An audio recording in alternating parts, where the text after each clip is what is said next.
We're talking with guests from the Call to Action, Catholic group that is sponsoring Chicago's First Lay Synod. And when and where is that? Before we get too far afield here, it's coming up, and it's right here in the neighborhood. Right here in the neighborhood.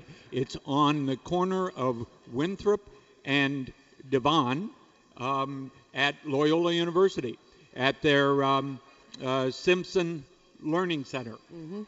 So. And it's Saturday, May 23rd, right? Exactly. It's kind of a day-long conference right here in the city.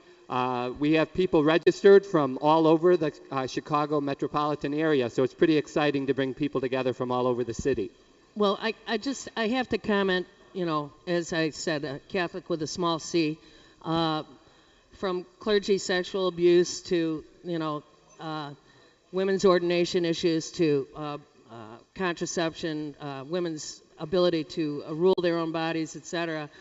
The church has not impressed me. But the church that is represented by you guys impresses me. The church that is represented by, Ms. Ruther and many other activists down the line impresses me. I have to ask, as an alumnus, yesterday the president spoke at Notre Dame. No, it's next week. Oh, what happened yesterday? I'll be there.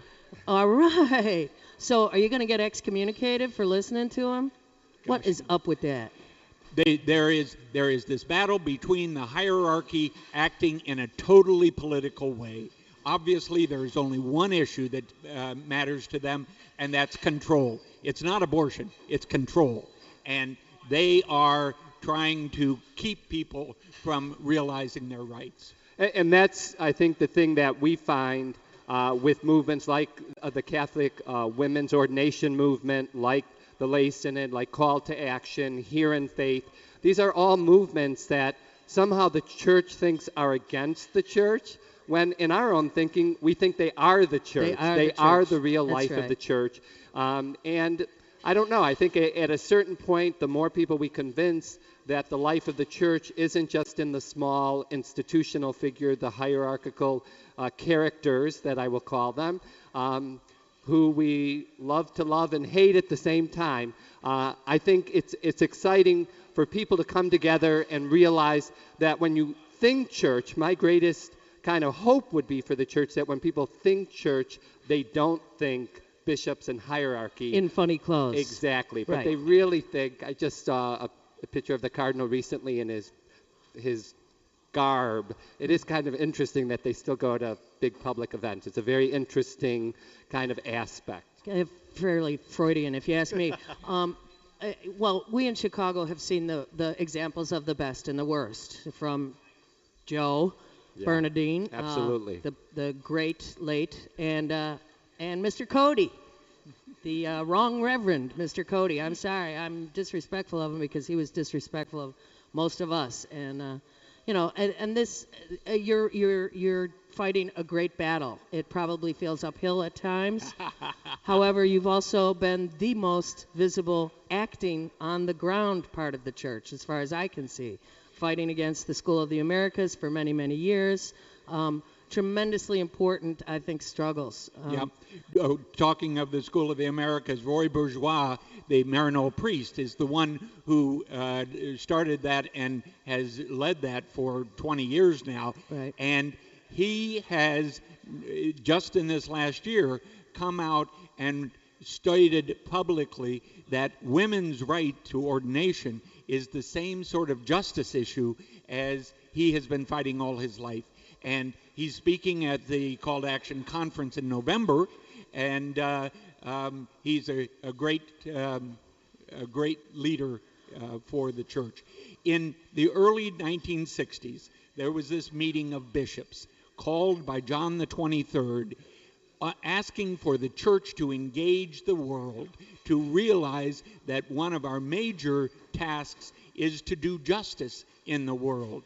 And that group of bishops, inspired by the Holy Spirit, said, who is the church? The church is the people of God.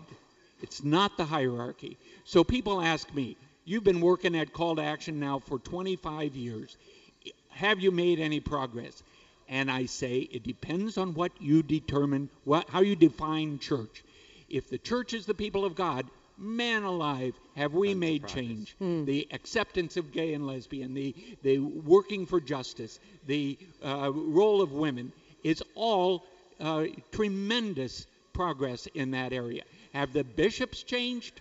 No way. Well, they've changed. Gone backwards. They've gone backwards. And I think, Katie, as you talked about, especially the sexual abuse scandal, which I think is key in the minds of many people, the church just totally missed the boat on that. In fact, that was one of the reasons why the Lay Synod movement got started down in Belleville, exactly connected to the kind of ineffectual movement of the bishops on that issue, which draws us back. I'm just going to remind people what we're calling them to in this particular call to action.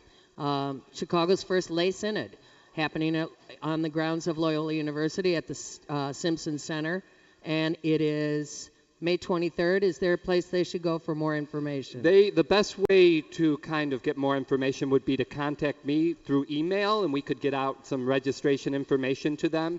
And you could send that to the Chicago Synod, just Chicago, no space, Synod, SYNOD, @yahoo.com, and we could get more information out to anyone who's interested. Okay, and I also here at the Heartland I've got a copy or two of the registration for that. I think it's an exciting moment that you guys are creating in the church. And as Bob said yesterday, I'm sorry we don't have a female, and I said, well, I qualify. Absolutely. So, congratulations and best of luck in this exciting thing. Thanks so much, Katie. Thanks, Katie. Thanks for being here. You have been listening to Live from the Heartland, a co-hosted session by Lisa Smith and myself, Katie Hogan. Yeah, let's hear it for a call to action. Yay. And Michael and Bob. We will be back next week with our host, Michael James, talking about people doing good things in the world. Please continue. The world needs all the good that you do.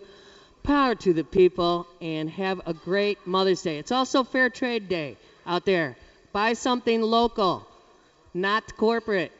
Give it a whirl. Bye.